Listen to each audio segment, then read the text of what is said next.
Hello everyone, this is the Criminal Mindscape channel, and today we're delving into another distressing case. In many instances, addiction isn't the end of the road. Numerous individuals, including former alcoholics, manage to conquer their struggles, reintegrate into society, form families, and extend support to others facing similar challenges. Such is the trajectory of Nicole Pietz, whose promising life took a tragic turn. The saga surrounding Nicole commenced in King County, Washington in 1973, on February 26th. Despite the fractured union of her parents during her schooling years, Nicole seemed destined for a bright future. Yet her journey unraveled into a tangled web of events, culminating in a 6-year investigation into a heinous crime that ultimately landed a suspect in the dock. Another year elapsed in court proceedings to secure the perpetrator's conviction and ensure the longest possible incarceration. Initially appearing meticulously orchestrated, this crime concealed within it many details that, over the years of meticulous investigation, coalesced into a comprehensive narrative.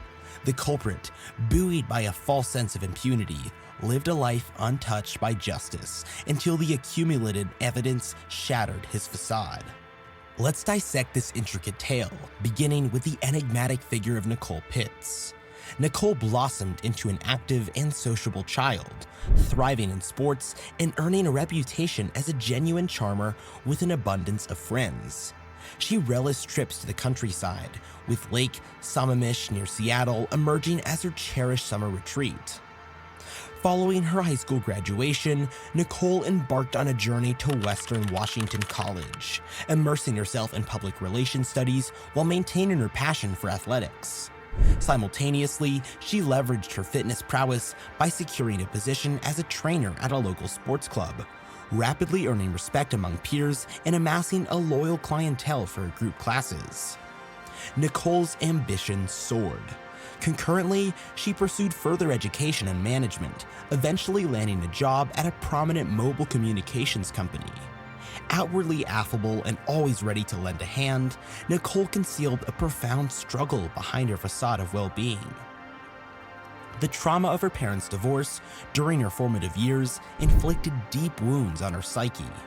Coupled with a rebellious streak and the allure of negative influences, Nicole sought solace in alcohol, spiraling into a debilitating addiction that persisted for years, eroding her physical and mental well-being. Amidst her tumultuous battle, Nicole's mother, Gail, a flight attendant with a demanding schedule, initially remained unaware of her daughter's plight. Living with her elderly grandmother, Nicole's clandestine struggle escaped immediate notice. However, upon discovery, Gail, despite her own challenges, rallied to support her daughter. Together, they embarked on a journey of therapy and Alcoholic Anonymous meetings. Gail's partner, Rod, standing steadfast in his encouragement, treated Nicole as his own, believing fervently in her ability to overcome her affliction. Nicole approached therapy with dedication, attending every session and swiftly conquering her addiction. Nonetheless, the toll of alcohol on her health was significant. She developed severe pancreatic issues, necessitating surgery. Moreover, the early onset of alcohol abuse detrimentally impacted her reproductive health, rendering her unable to conceive. In the mid-90s, having emerged from the shadows of addiction and embracing sobriety, Nicole crossed paths with her future husband, David. At the time, she had just commenced her role as a coach at a sports club where David, a tall and dashing regular attendee, caught her eye. Their mutual attraction blossomed into a romance, undeterred by the 4-year age gap between them. For nearly 8 years, they nurtured their relationship until tying the knot in 2002, opting for a simple yet elegant ceremony in Hawaii, attended solely by their closest confidants. The newlyweds settled in the serene town of Linwood, Washington, embarking on their shared journey together. After purchasing their own house, Nicole and David gradually settled into a comfortable routine.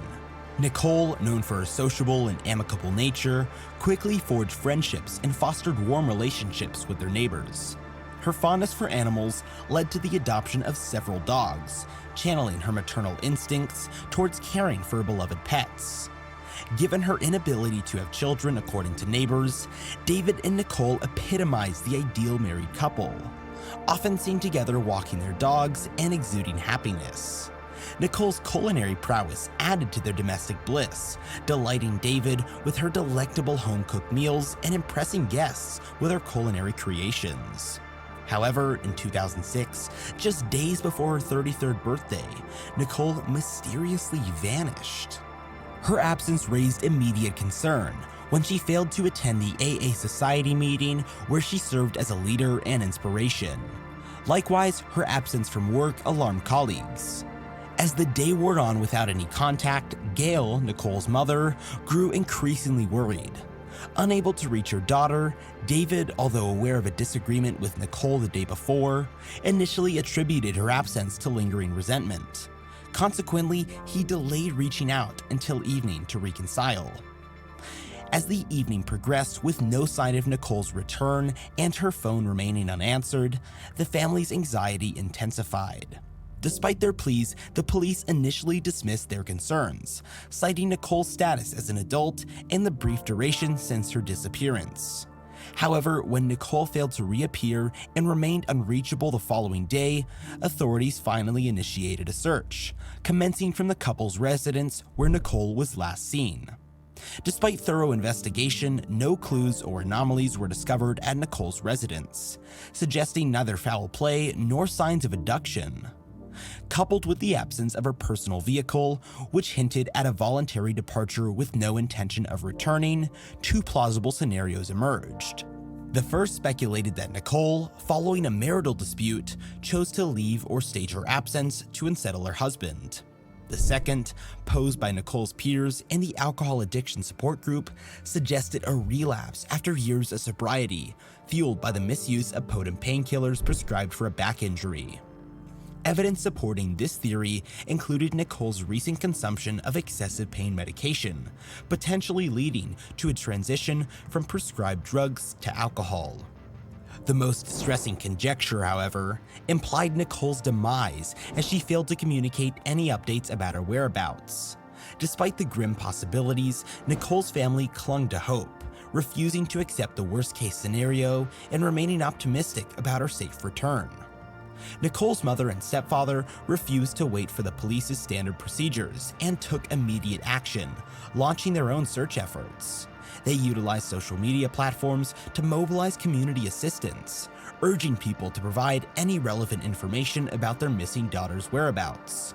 Without hesitation, they boarded the first flight to Linwood, where they commenced their personal search, distributing flyers adorned with Nicole's photos and interviewing individuals who knew her personally. Concurrently, law enforcement scoured the area, not only for Nicole but also for her vehicle, attempting to reconstruct its potential route on the day of her disappearance. However, as time passed, hope of Nicole's safe return dwindled, culminating in a tragic revelation a few days later. During a routine morning jog, a man stumbled upon the mutilated body of a young woman in a local park. The grim discovery prompted immediate notification to the authorities, who swiftly dispatched forensic experts to the scene. Upon arrival, investigators discerned evidence suggesting a violent crime, as the victim's naked body bore signs of severe physical trauma.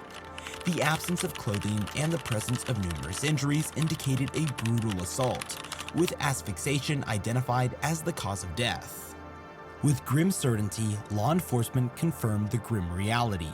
Nicole had been murdered. Strangled by her assailant's bare hands, the absence of her vehicle led investigators to consider theft as the primary motive. However, the attacker chose to silence Nicole, potentially indicating a more sinister motive such as assault. The police immediately suspected the body they found belongs to Nicole, who had been missing for days. Despite this assumption, her family had to formally identify her. When Gail laid eyes on her daughter's lifeless form in the morgue, she was overwhelmed, requiring medical assistance to cope with the shock. Rod, her husband, also appeared grief-stricken, but some found his demeanor peculiar. Meanwhile, as the search for Nicole's vehicle continued, law enforcement maintained their belief that the car held vital clues to the perpetrator's identity. Public appeals for information regarding the missing car yielded results weeks later when it was discovered abandoned in a city parking lot. The unassuming gray Volkswagen Polo went unnoticed by the guard, unaware of its connection to a tragic murder case. The police promptly seized the car for thorough examination and analysis, anticipating it to yield crucial evidence and vital clues pivotal for tracking down the perpetrator and reconstructing the crime scene. However, their hopes were dashed as the vehicle yielded nothing of significance. Absent were any traces of blood, signs of a struggle, or indications of a forced abduction. Inside the cabin, fingerprints and DNA samples were limited to Nicole and her husband, who occasionally used the car. Despite the absence of overt evidence, investigators remain hesitant to return the vehicle to David, convinced that crucial evidence lay beneath the surface. The undeniable truth remained. Nicole had been brutally murdered, yet the motive behind the crime remained elusive. The initial theory of carjacking lost credibility given the prompt abandonment of the vehicle across town, devoid of any signs of altercation.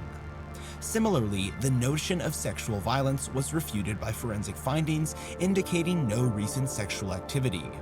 Attention turned to a potential personal motive or intense animosity harbored by the perpetrator towards the victim. This hypothesis was fueled by the severity of Nicole's injuries, suggestive of a frenzied attack. However, this theory was at odds with Nicole's amiable disposition and absence of known enemies or adversaries. The investigation thus faced a perplexing conundrum, grappling with the mystery of a heinous crime committed against a seemingly unassuming and benevolent individual. This perplexing case seemed destined to languish unsolved, with the investigation yielding no new leads or avenues for pursuing the culprit. After nearly a year, the circumstances surrounding the abandonment of the car in the sparsely populated parking lot added to the mystery, exacerbated by the absence of surveillance footage in the vicinity. A peculiar detail emerged. The driver of the car appeared significantly taller and larger than the victim, suggesting the involvement of an unidentified individual. Adding to the intrigue, the case was shrouded in secrecy, with authorities withholding vital information from the victim's family, leaving them in the dark regarding the progress of the investigation. Fragmentary updates provided little clarity, such as the revelation that Nicole's bank card had been used at a remote gas station following her disappearance, yet the footage obtained remained enigmatic. Desperate for answers and frustrated by the lack of progress, Nicole's parents took matters into their own hands, engaging a private detective to conduct an independent inquiry.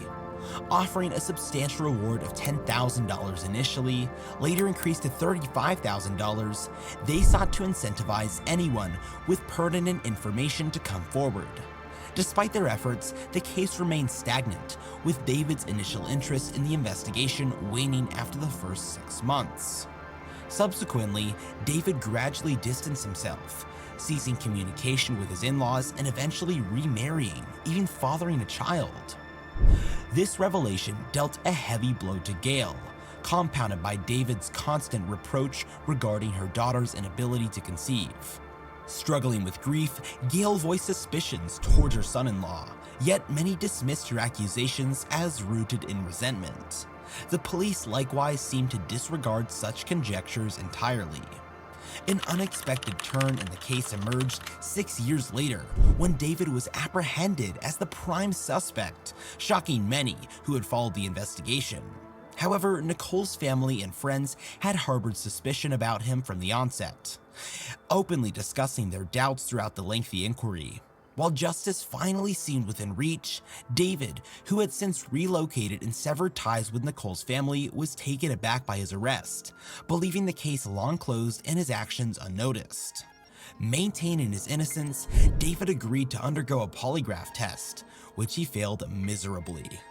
Despite initial suspicions, the police lacked concrete evidence against him. To avoid spooking the culprit into hiding, they refrained from aggressive tactics, instead meticulously gathering evidence over the years to ensure a just outcome. David's belief in his foolproof crime crumbled as investigators scrutinized each anomaly, starting with surveillance footage from the gas station where Nicole's card had been used after her death. The surveillance footage indicated a man resembling David using Nicole's card, although obscured by a headdress and dark glasses, rendering positive identification impossible. Despite its limitations, this footage was included in the case file. Another anomaly was the absence of Nicole's wedding ring, initially presumed stolen. However, it was discovered within her home, contradicting theft suspicions. During the investigation, a dental mouthguard was found in Nicole's mouth, a recent prescription to alleviate teeth grinding caused by nervousness.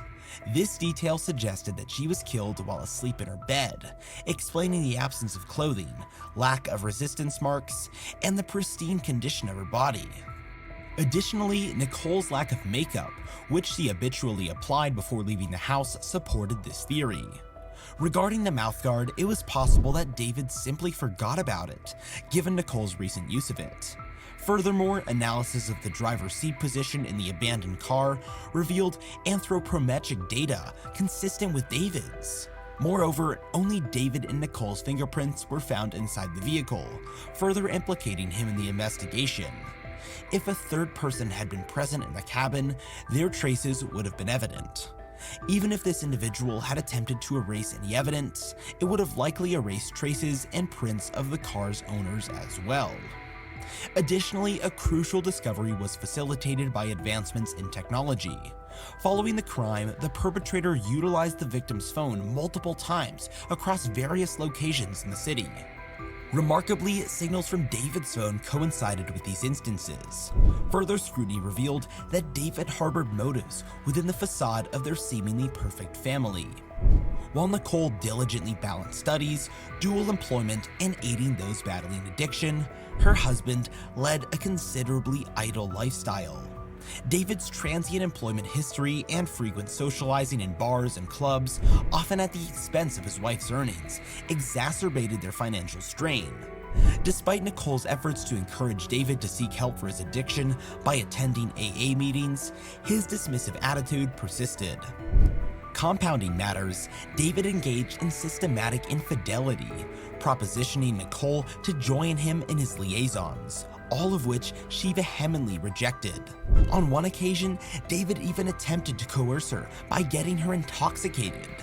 Gail, fully aware of the distress within her daughter's marriage, urged her to reconsider her situation. Despite Gail's interventions, the horrors within the family persisted. As the financial strain worsened, Nicole's attempts to steer David towards rehabilitation were met with ridicule and scorn. Furthermore, David's persistent infidelity and manipulative behavior only exacerbated their marital discord.